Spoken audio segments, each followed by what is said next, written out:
Hello and welcome to Castle of Horror, the show dedicated to horror movies and awesomeness. This week we have a look at the 2022 film Violent Night. This is episode 390. That's 390. We are 10 away from 400, and we are taking suggestions as to what our 400th episode should be because we do not know. Bear in mind, if you haven't seen today's movie, Violent Night, we're going to be discussing it from the perspective of horror fans who have seen it. So warning, spoilers ahead. This is in the theaters right now, okay? So that's very serious. If you want to see this, run out, or maybe it's on Peacock, I don't know, and get it watched because this is a brand spanking new movie. All right, from Denver, Colorado. It is not on Peacock, by the way. It's not on Peacock. Is it only in theaters? It is only in theaters as of this recording. All right.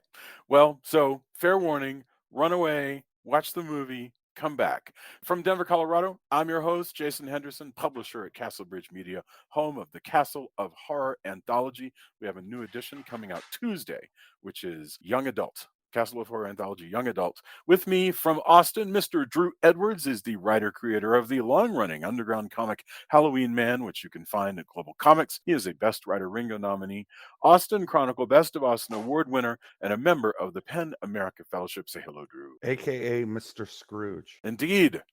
And finally, also in Denver, color commentary from Julia Guzman of Guzman Immigration of Denver. Say hello, Julia. Hello, Julia. Hello. And Tony is off this week. We wish him well, and we'll have him back real soon.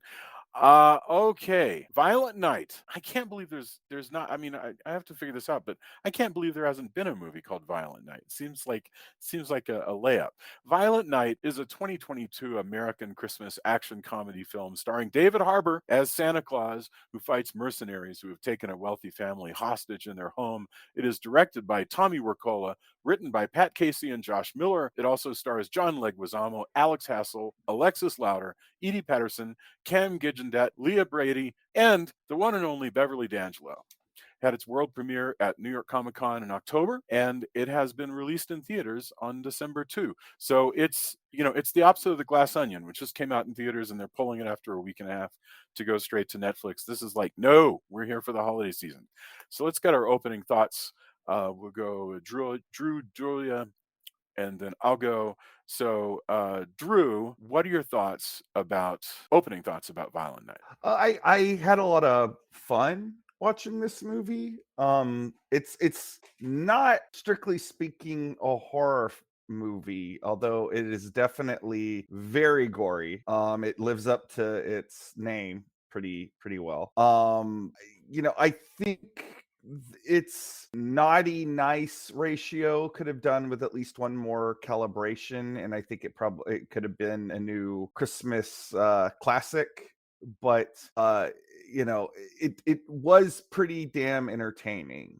Like I feel like if it had just found a slightly more even keel mixture of schmaltz and cynicism, the two, that's a delicate balance. And I'm thinking Gremlins, Krampus, those are two movies that really kind of managed to walk that tightrope really well. This movie doesn't quite achieve that, but it is very entertaining. The action scenes are extremely well shot. David Harbour is great as a drunken Viking Santa Claus. Yes. And the references to both the Die Hard movies and Home Alone are plentiful. So it's an entertaining movie. I don't think it was amazing, but it was definitely an enjoyable time waster. Wonderful. Thank you. And that gives a lot for us to respond to. Julia, what are your thoughts? I really enjoyed it. It is really gory, which is usually a big turnoff for me. But I actually thought it was really funny and also moving, which is always a strange combination to have with gory. But because there was definitely some moments where I'm just like, aw, tear. And yes, I thought David Harbour was great. I thought just the whole cast was really good. I really liked John Leguizamo as the bad guy. I thought he was a lot of fun. Mm-hmm. So yeah, I thought it was a really good time. Wonderful. I'm actually more crazy about this movie, Drew, than you were. I liked this a lot. I thought that I enjoyed this more than the Krampus films that we've Hmm. seen. I think the reason why is pure schmaltz. I love the fact that it's an incredibly violent movie, and and in many ways, it's very ironic and it has a lot of sarcasm to it. But it actually is one of the most pro Santa movies ever, which I can always get behind. And so And that's part of the I love that. moving. Yeah, that's Yeah. part of the moving thing. Yeah. Yeah, it actually stakes a it that's one of the things that makes it the most in a way like Die Hard is that it knows who its hero is and it's totally on the side of Santa. That's pretty neat. Boy, there are so many Santa-like references, right?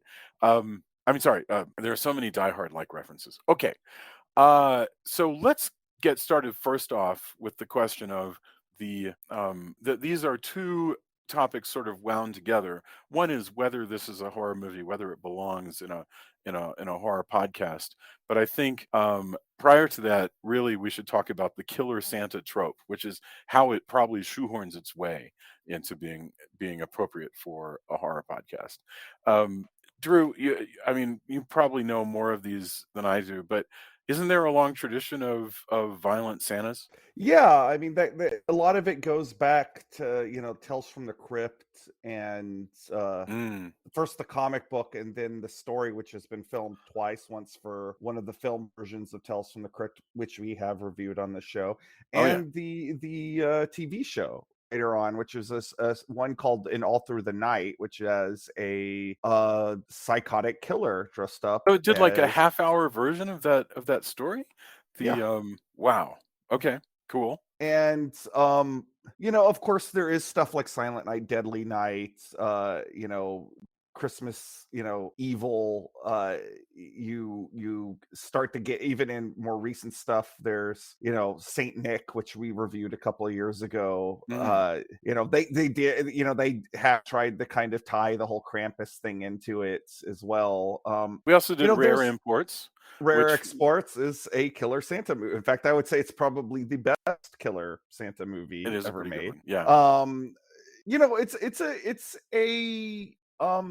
it's an important pop cultural trope, and I think part of the reason why we see this so much Mm. is, as adults, I hope I don't sound too pompous about this, but we kind of have to grapple with the idea that we were taught to believe something that was essentially a lie, which Mhm. was like Santa Claus is not real.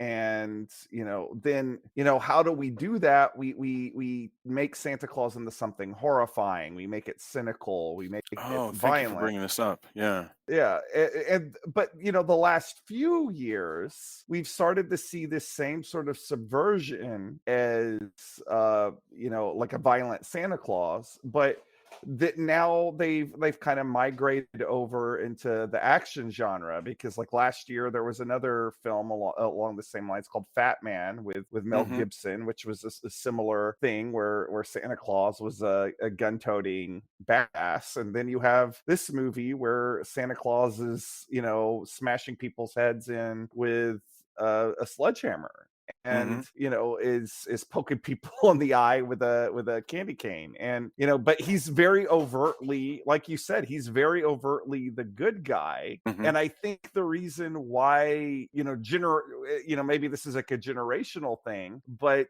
when these original Santa horror films were coming out, I think there was the sort of well, screw you, mom, screw you, dad, Yeah.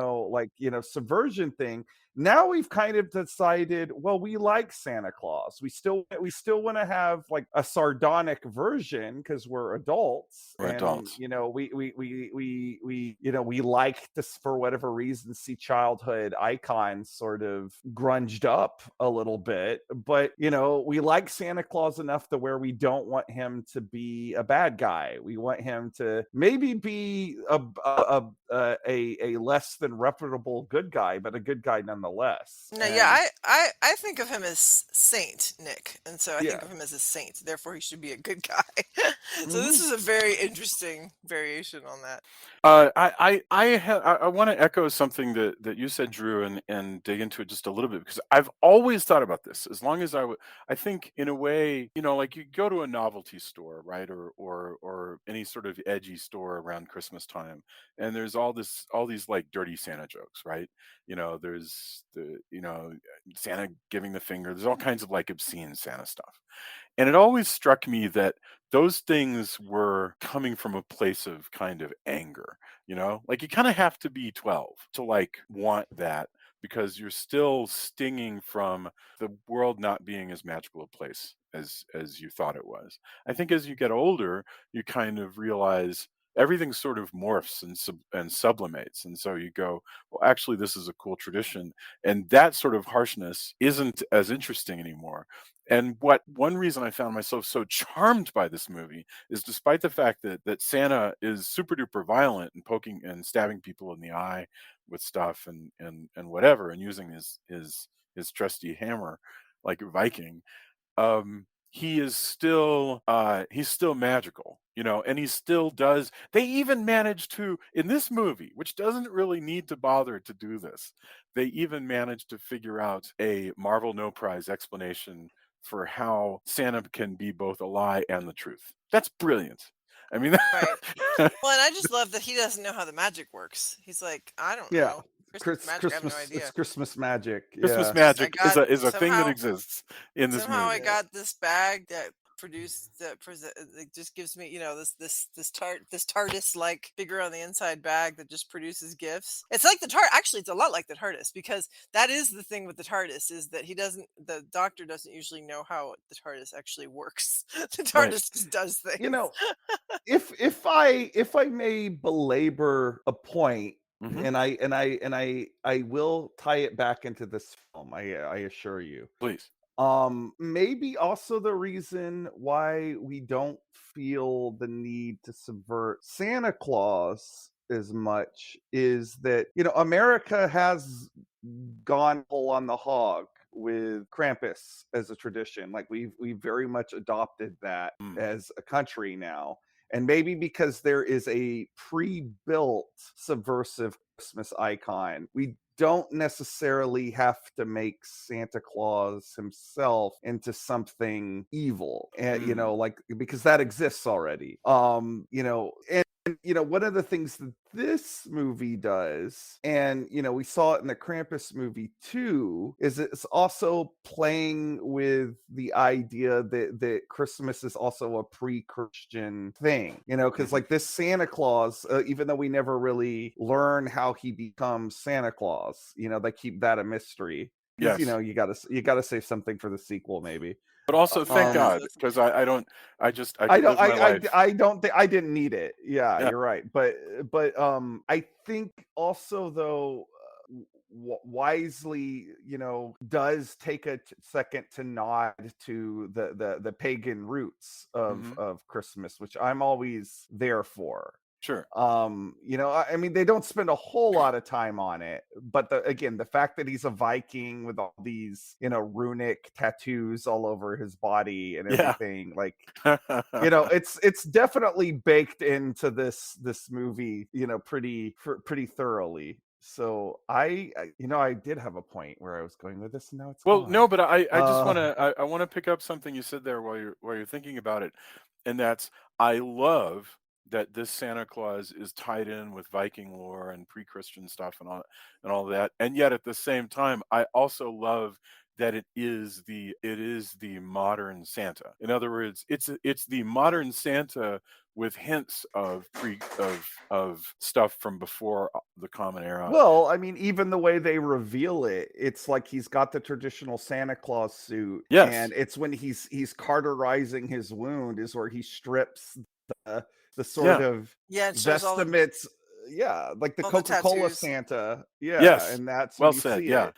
it. I like this is a very clever movie. Yes. You asked if it was a horror film though, and I would it is extraordinarily gory. Tommy Wirkola, I hope I'm saying his name right, who is the director. He is mostly known for making horror films, so I think it's fair game to put it on the show. Sure. But it's definitely more of like the violence is action violence. Yes. Like I guess. he is Huh. decimating bad guys. Yeah. So let's talk about that for a second, because this is a fascinating question to me. So we could definitely cover any movie we want, because we'll cover any movie that we think will appeal to people who dig horror movies, right? So it's okay. So in theory, we can certainly do a Predator movie. Could you do Commando? I think Commando is this minus Santa. Definitely, we couldn't do Commando unless, for some reason, we were just doing a series of films and that somehow involved Commando. That we had to finish the dialogue with Commando. But this somehow fits well enough. And you said, there's all this gore in Commando, right? But somehow the magic, the costuming, and then the violence somehow makes it close enough close enough to Well, horror. also the setting. I mean, it does take place in a big kind of spooky mansion, For sure. so there's So that. much, so referential to that Tales from the Crypt story, which Yeah. is in a big, gorgeous, rich house, with Joan Collins plotting to murder her husband and then being stalked by Santa. Um, that's fantastic. I mean, you said something interesting there, which is that all the violence basically is visited upon these bad guys. So, and that might be the difference between an action movie and a horror movie.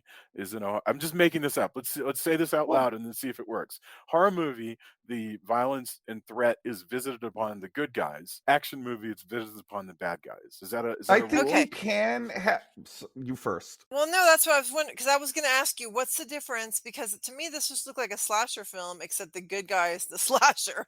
So I'm like, what is the difference? So I think that was an interesting definition that Jason just gave. But go ahead, Drew. Well, what I was gonna say is you can have both as long as your hero gets beat up. Like the Evil Dead movies are horror movies, Yeah. but Ash definitely, visits a lot of violence upon the undead in those movies. Yeah.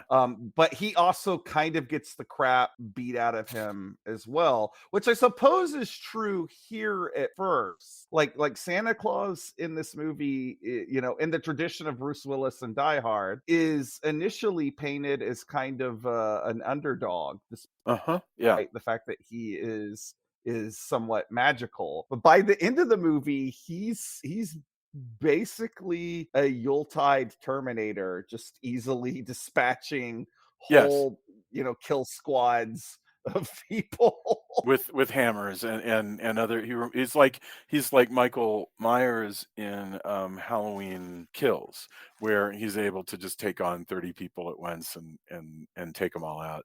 It's no problem for him. Yeah. I this is so interesting, because it's one of those Aristotelian problems where the more you try to define it, the more the meaning falls out, because I mean, the bottom line is, I think that this 100% will appeal to horror fans.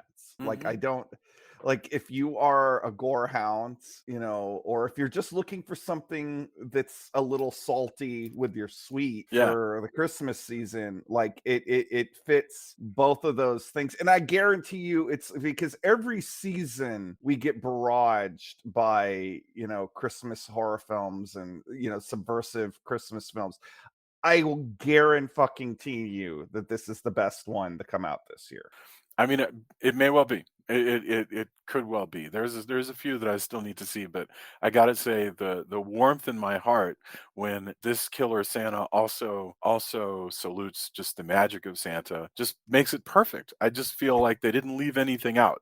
They So didn't, yeah. can we Go ahead. back up in case anybody hasn't seen it who's listening to this but doesn't but wants to what doesn't mind the spoilers?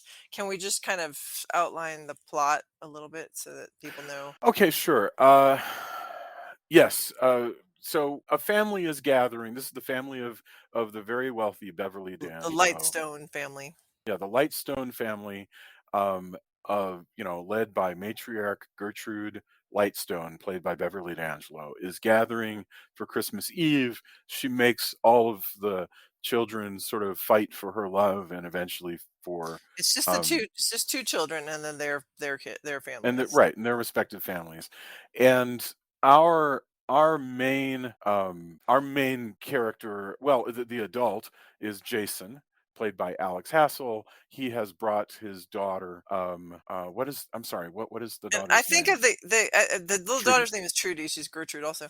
But I Yeah. think of the guy Alex Hassell who plays Jason Lightstone. I think of him as sort of the love child of Hugh Laurie and Oscar Isaac because he like sometimes he has an Oscar Isaac vibe, but then sometimes he has a Hugh Laurie vibe. It's an excellent Anyway, point. He does. Yeah. interesting So actor. so basically, And his um, awesome ex-wife, who he's kind of making up with, is Linda. And she's Trudy's mom. right. No? So you have this small three-person family who have been estranged, but they're spending Christmas Eve with grandma, who is like super duper rich and yells nasty things at senators. She's demanding and filthy mouthed, and they're all sort of mean to one another. And there's the much more obnoxious sister who is married to an obnoxious actor, and they have an obnoxious teenage son. Are they married? I don't know if they're. Actually, I apologize. It might Yeah, just I think be she's might just just be a dating him, boyfriend. But maybe. anyway, that's the family. Those are the guys who have gathered, and And they're her son all, is always filming himself for his like oh YouTube God. channel. So his TikToking is what you're meant to. Obviously, this is aimed at an audience who's going to find him just loathsome. That kid, I think, And because he's called Bertrude. oh my God. And let's think about this just for a second. Have you guys ever seen a movie with an influencer, like a TikTok influencer, where you're meant to like the influencer? Because it's funny, influencers are people too, right? You could conceivably have a movie where where an influencer is a likable person, but every movie where I see this character type introduced, they're always a jerk. They're always the I butt don't of know. jokes. I don't think so. I was just watching before we started the podcast. I was rewatching White House Down, and the little girl in this is just has a little video channel or whatever. And I mean, I think there's plenty of characters that do it well. It's just that they don't stand out because they're not obnoxious. But there's plenty of perfectly likable, wholesome characters in movies and TV. It's just that the ones who are obnoxious are so obnoxious. Yeah, no, I guess so, and I think what it is the movies are aimed at an audience that is of an age where most of them are not running TikTok channels themselves. Yeah. So consequently, you don't really lose much by poking fun at TikTokers. So you're think that this is sort of a contempt of youth culture thing here. Right. It's got to be. I mean, the kid's obnoxious, right? Whereas Trudy is on the nice list. She's a little girl. She's not filming herself. If I don't recall her ever filming Well, I herself. think that You again, know. that's not the point. The point is just that the kid's obnoxious. But Trudy's sweet, and what I love, one of the things I love about this magical Santa is that he has his scroll that he's like looking at Yeah. for naughty and nice is basically like an iPad on a scroll, basically. Like it's just Yes. producing as he is in the presence of someone, the magic mirror thing, the magic scroll will tell him who this person is and whether they're naughty or nice, and if they're And naughty, how why. many like are immediate in his immediate vicinity, Yeah, right? exactly. Like Yeah, around the so all the household. bad guys show up on his scroll and it's like naughty, naughty, all these naughty, and then they'll tell you why exactly they're naughty or why exactly they're nice. It's really It's cool. a That it's a was such a wonderful neat idea. conception. It Yes. it reminded me, and I don't know if this was intentional or not, or if it just was like pop cultural osmosis, but it reminded me a lot of like when anytime in the MCU movies, like Iron Man has his screen of Oh yeah. like information in front of him, Yeah, the like heads up display. I mean, yeah. first time we saw that was the Terminator, right? Where I mean, I believe it may not be the first instance of like a personal heads up display, but it's the first one I remember where the Terminator would like look at somebody and could tell how Well, and tall what's they the Tom were. And Cruise movie where he yeah, Minority that had that Report, whole thing. he has all of those, that ability to just see all this information and spread it out and expand it. So yeah, Santa can look at a list of all the people, but he can also take one name and expand it. Again, very Tony Stark like, where you're just constantly expanding the information It's in Yeah. front it's of you. very much like a Christmassy version of that.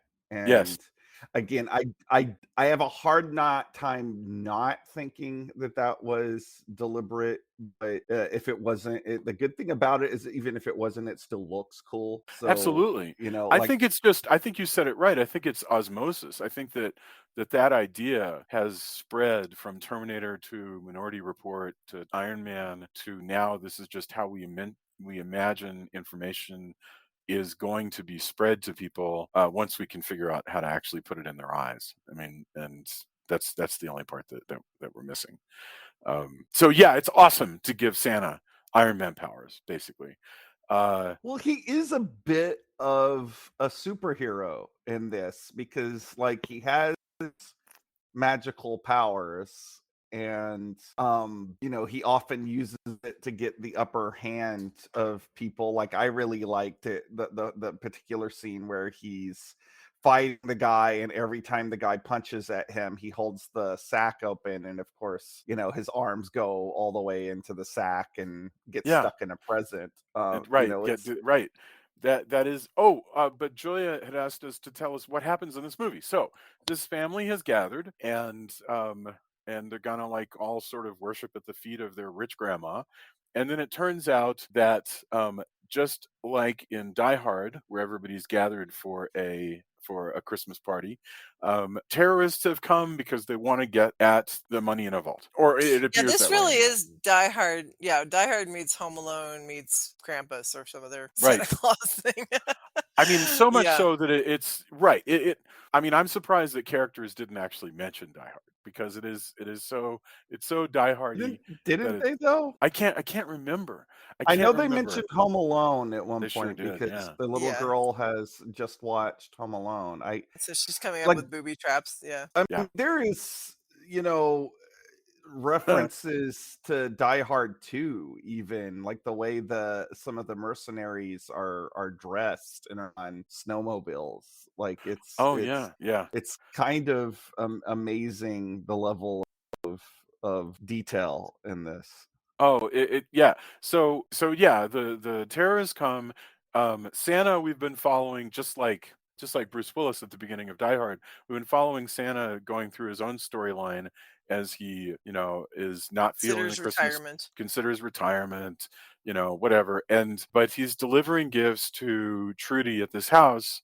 And suddenly gets stuck there when terrorists break in. And so then, because for reasons Trudy is able to ask for his help, he decides he cannot turn his back. He'll have to stay and kill the terrorists, and then the rest of the movie happens.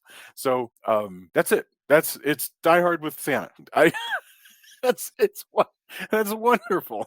I mean, I just oh it's so funny because people always like complain if you spend time on Twitter, and I just leave Twitter open all day long because it's endlessly entertaining. Wastes huge amounts of time. But if you're on Twitter, there's always people going, I don't believe in high concept. Nothing that can be described in 3 words is what. Not true. Die Hard with Santa, spread that out like a fractal. There's so much stuff in there that you can do. I'm all for this. It just proves that high concept can be absolutely wonderful. Yeah, and I like that because I said earlier that I think of him as Saint Nick. I Mm, like that a lot of saint stories actually have violent origins. A lot yeah, of saints is like horrible things happened when they were alive. So I love the idea that this Saint Nick has this really violent past as Nicomund the Red. yeah, And he killed a lot of people in battle with a hammer, and then somehow I guess died and was sainted, maybe, or something happened, and he became Santa. Who knows? But what an interesting origin story for Santa. It's just so yes. strange. Well, and like we were saying with True, I'm so glad we don't actually see the actual Yeah, origin yeah, yeah. story. I Yeah. just because I mean I'm gonna stake a claim right here. I could live my whole life without seeing another origin story. I just don't need it. I like things like Of this that just Santa? hint at it. of anything. I don't Anything? need an Oh. origin story. I want a story. In other words, I don't want to see how somebody becomes Elvis. I want to see Elvis in Hawaii making blue Hawaii or I something. disagree. I like to see how people become things. I don't But, I whatever, to don't each need his to own. see those damn pearls in Crime Alley ever Well, again. not 10 times, but once is I good. don't need to see Daredevil get whacked on the head with a canister of Devil's advocate, it's Yeah. always somebody's first time to learn that stuff. Yeah. I guess that's true. Plus, even if it's not, if it's the only time then that they do it, then I think that's so. I get maybe not wanting it to be like this, do the But wouldn't story it over be and over better again. just to go, I wonder why Daredevil has all No, those amazing I disagree. senses? Like, I you don't think know. it's better. I think it depends on the character. I don't think it's 100% necessary. Like, I think the lore here is cool. Like, if this gets a sequel, I would 100% be okay with them exploring more of this version of Santa's background. Yep. Because I just think that it's like a lot of what we think of as the modern version of Santa Claus comes from a lot of stuff that we cribbed from different Norse gods, and so Absolutely. like the idea of this Viking Santa, I think there's some cool, possibly cool story stuff there. But because Santa Claus is so well known, you don't have to do that here because there is such a shorthand for like you already know he can go up chimneys, he's got reindeer, he likes cookies, like like well no I but love like his attitude toward cookies. It's hysterical. the fact that the family has homemade cookies and he's like He loves homemade cookies. He's so judgy about like skim milk and or anything where they're just. I just think it's really funny that he just genuinely Yeah. enjoys what people leave for him, or if he doesn't enjoy it, it's not because he didn't notice it; it's because there was a problem with it. Isn't that funny? Because that specificity, that is both the magic of Santa, but also the specificity of the character. Yeah, it's a more humanizing thing, the Yeah. fact that he can be judgmental about cookies. Speaking of which, I apologize for the noise earlier. It is because, in fact, Jane just brought me Christmas cookies that she was baking, I think that's and great. they were very, very good. Wonderful. I think that's fantastic.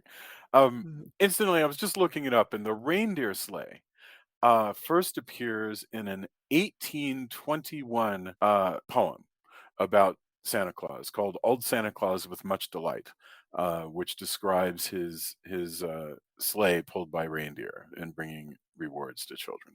I find that fascinating. That His yeah. sleigh here kind of looks like a boat, which I think is cool.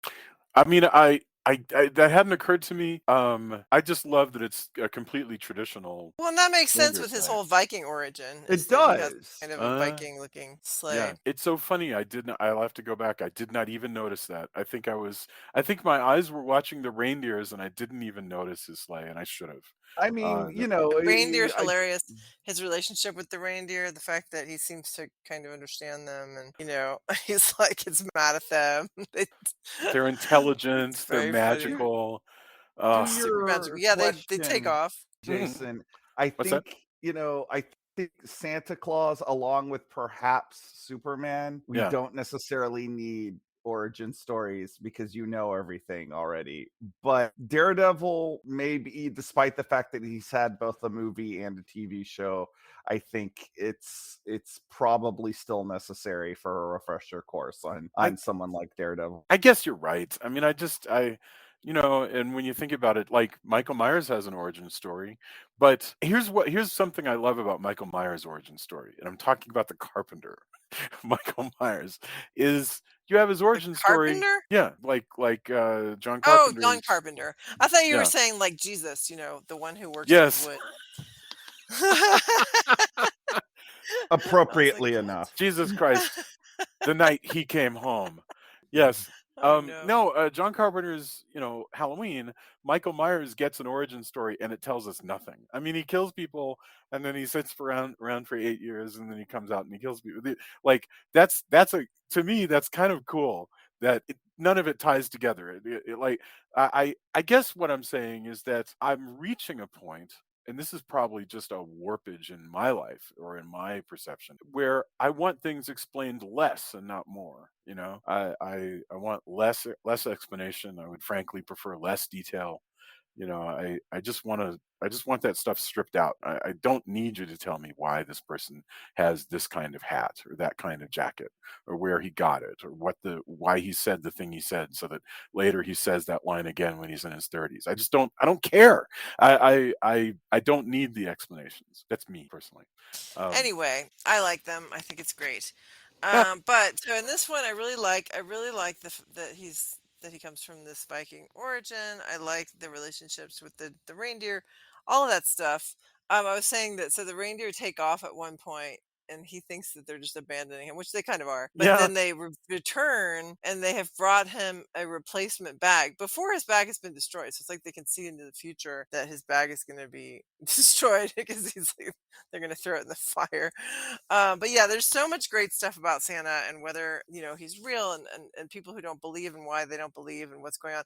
And the bad guy, I love that he's like, he has this whole history. John Leguizamo as Jimmy, Mr. Scrooge. yeah, He has the whole history of like all of his, when he became naughty and then how he's been naughty yeah, ever since, all of that stuff. And so people he'll tell people something about themselves to make them realize that, oh, he's real. So with each of the bad guys, he'll be like, first of all, they all have nicknames that are Christmas related, yes, which is really funny. And so but then he calls them by their actual name and talks about some gift that they got or something that they did or whatever.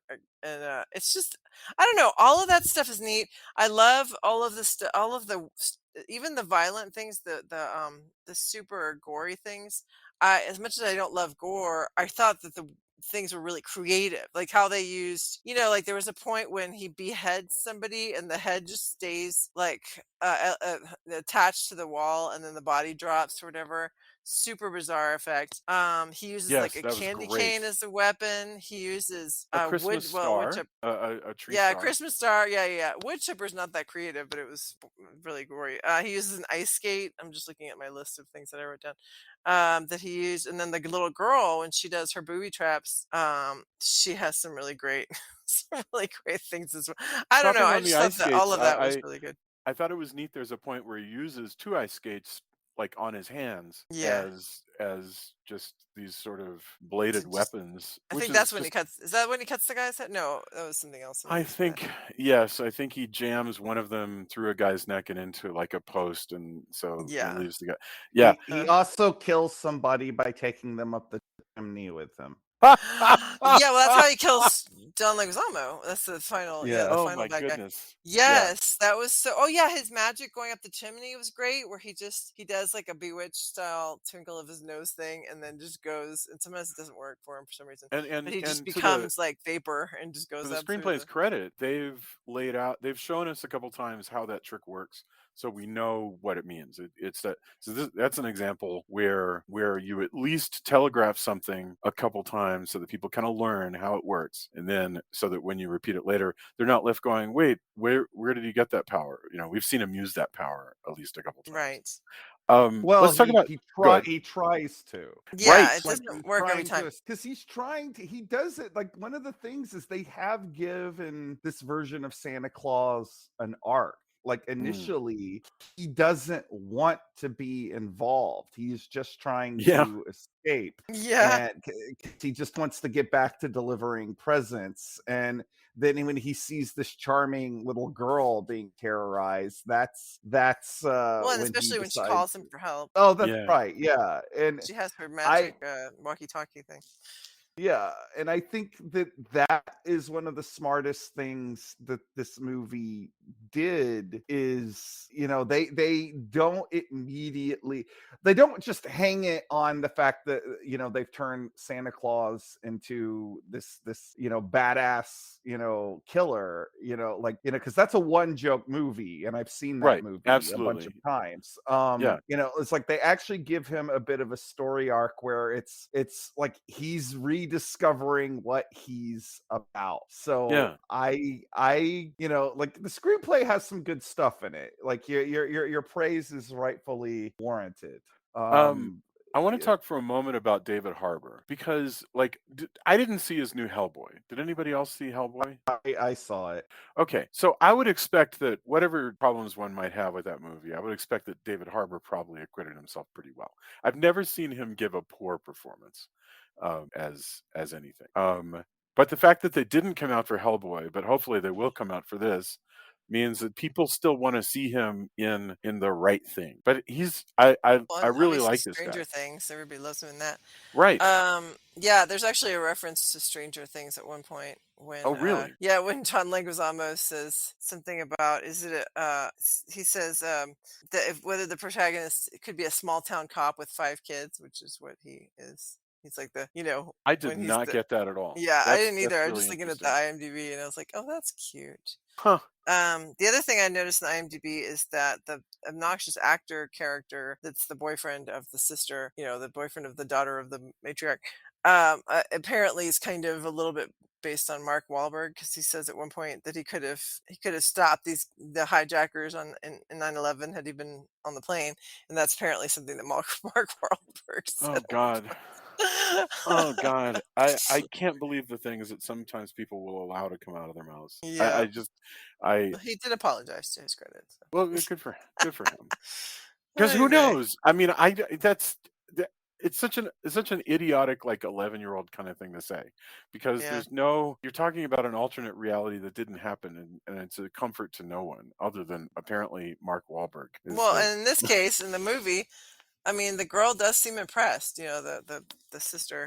I'm calling her the sister. I forget her name. She's called. Yeah, I don't know her name. But she's Jason's sister. So yes. So yeah, I mean, I think Harbor, what he's been really good at playing, and he's kind of there's probably not that much room for guys like this, is a sort of Alva is her name. Alva. Sorry. all right.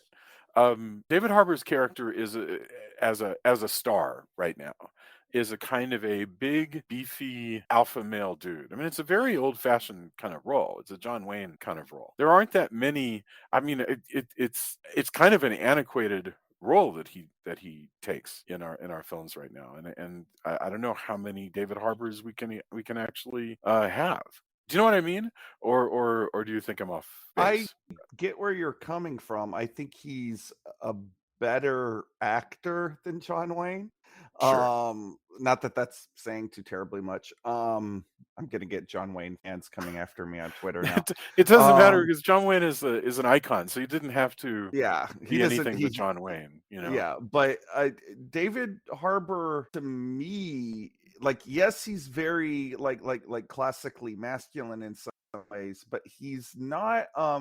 He's what I like about him is that first of all, he's a middle-aged guy. He is, Yeah. muscular for sure, but he's not built like Chris Hemsworth, where he has this like action figure body. Like he looks like he drinks a couple of beers at the end of the day. He's got like a beer Yeah. belly and everything. Like, I mean, don't get me wrong, he absolutely looks like he could just beat the crap out of you. But Yes. like, But you're right, he's not like 0% body fat yeah, and like so there's yeah. a reality even when he's playing, a fantastical character like he is in this. There's a sort of reality to David Harbour that I like. Not that someone that is like a bodybuilder like that, those kind of people, they are, just as real. That's their body, but like it's certainly a lot less common to run across people who look like that. Like you're going to see more people that look like David Harbour than you're going to see people that are built like Arnold Schwarzenegger in his Yeah. prime. Yeah. But he's like the best of because not for nothing, but he's also very handsome and very he's a huge dude. So Yeah. yeah, He's he's very imposing looking. Like, like he absolutely is one of the few people that I think could turn the phrase Santa Claus is coming to town into a threat and make it Threat. work. Yeah, yeah. I think the reason I'm thinking of this is that I will be interested to see what else you can do with David Harbour because, for instance, let's take a movie like any given Harrison Ford movie from the 90s when he was in this part of his career, like Presumed Innocent or something. Would you watch David Harbour as as the lawyer in For Presumed sure. Innocent? Or, I I think he mean, Absolutely. could do that. I think he could do that stuff. Absolutely. maybe you could. We haven't Um, seen it yet. I mean, I that's not for I'm not dying for to see what he nothing. He's becomes. going to be in a bunch of Marvel movies. Oh, really? What's he playing? Red Guardian. He was in Oh, Black of Widow, and course. now I'm he's so going to Yeah, be sorry. he's in yeah. Thunderbolts. He's going to have he's going to have a pretty good career, ahead of Oh, him. I've no doubt. Well, Making good. that I'm so Marvel glad to hear money, that. good for him. Yeah. Like No, he's clearly important to our pop culture at this moment. I mean, so yeah, I'm really glad that he's here. Uh, all right. So, I don't have any other topics. Is there anything that Well, we missed what do you as guys far? make? I mean, I want to hear more about what you make of the whole of the tattoos and of Skull Crusher, the hammer, and his whole history as Nickerman the Red. I mean, what does that mean to you as far as who he becomes, and is he trying? I think because obviously he's trying to atone for having killed all those people, and that's why the little girl tells him basically that. Sometimes killing people is okay. Basically, Yes. if it's for a good if it's for a good reason, you're helping people, so it's okay that you're going to kill all these guys. And so then he's able to wield the hammer, the Yeah, and it's Thor's interesting hammer. that the girl is both the victim and also the mentor in this She's thing. going to be a little effed up as she grows up, because she really seemed to be a little bit too excited about having All killed this these bad guys. mayhem, true mayhem in Yeah. this film. Uh, yeah, I mean, the impression that I get, and I'm glad that we don't know for sure. The impression I get is that it's something sort of like the Tim Allen movie, The Santa Claus, is that Yeah. somehow he inherited the mantle. Yeah, I was worried that he was going to make John Leguizamo become Santa Claus. I was like, oh no, are we going to have Yeah, John Leguizamo as I Santa Claus? I don't think that I think he's the only Santa Claus. Yeah. I don't No, I think think so that too. I was just they're worried that it was going to go that way. huh, yeah, I don't think it's a Santa Claus situation. Like huh. I think that he I is mean, you may be because right. Yeah, I don't know. he is pre-Christmas. So like unless there was like a Saturnalia Santa Claus or something, like But it's I so don't interesting that he has all of the the clothing and But he's everything not of the 20. pre-Christmas. Just Nickermund is pre-Christmas, but he says he gets together with Mrs. Claus 1100 years ago. So yeah. he's not pre-Christ, I should say. He might be pre what we think of as Christmas, but Well, he's yeah, that's what I definitely meant. I yeah, meant yeah, he's pre what we think of as Christmas. yeah. Okay. So like I don't think it's a Santa Claus situation, but Yeah, I don't think it's so. certainly ambiguous. I am glad that they didn't you are right. I'm glad they didn't I'm glad, frankly, just glad John Leguizamo didn't survive because he's very entertaining in this movie as the bad guy, but he is Yeah, truly despicable. he's horrible. Um, Yeah. and well played because I think it's unappreciated acting skill being able to play a character with very few redeemable qualities, but you're still somehow able to see the humanity in it. Yeah. Like, and Yeah, but he John doesn't get Leguizamo's redeemed. always been a good. No, he does not, and I don't think that that's always necessary. I think that Yeah, I is agree. a Yeah. fallacy with a lot of modern movies that we want to redeem every bad guy because bad guys can have charisma, but like this guy, like he gives his backstory as to why he hates Yeah. Christmas, and it's heartbreaking, but he's still a guy that is like willing to murder children to get money, Sure. and like this movie never, to its credit, it never loses sight that is who this guy is. Yeah, that's what's wonderful is he has this horrible backstory, but not everybody who has the exact same backstory he has becomes a criminal or becomes a murderer or murders their neighbor. I mean, in other words, the things that happen to him are not why he is who he is. Well, and I love the part where they have Santa tied up, and that it's the same. Basically, they're in the same scene where he's like, "Well, that's his excuse," but then he starts talking to the henchman, and he's like, "Well, but what's your excuse, and what's your excuse?" Because like there's this whole through line about greed in this Mhm. movie that Mm. is, interesting. It's a bit, it's a bit simplistic, but I think it works. Yeah, that's right. Because That like even the dad, who seems like he's a sweet guy, Yeah, also Jason. being Yeah. yeah. and I actually thought that they were going to reveal at one point that he was in on it, and I'm I didn't glad think they that. didn't. I have to say that was actually one of the things I was disappointed in, is that he turns out to be a greedy fuck, because I thought, like you said, that he was going to be I don't need your money, mom. I don't need anything from you. I'm going to go live. Love means more to me than anything. Because the little girl says she wants her parents to get back together. That's what she asked Santa for. And then sure enough, they connect throughout this whole ordeal, and they get back together. But his whole plan was to show up at the house, and I thought it was going to be reject, turn his back on all of this. And no, his plan was to steal $300 million, which is Yes. also the plan of the burglars. And I'm like, well, that's yeah. And then he's just kind of like, she goes, the wife is like pissed off about it. She's like, really, that's what you thought that we would want? And he's like, well, now that you say it out loud. And I'm like, that was just such a dumb plot point to me. I just didn't like it. I liked it. I liked it. And they managed to get good use out of it later, because one, they had to find the money again, Mhm. Yeah, and the fact that two, the vault is empty.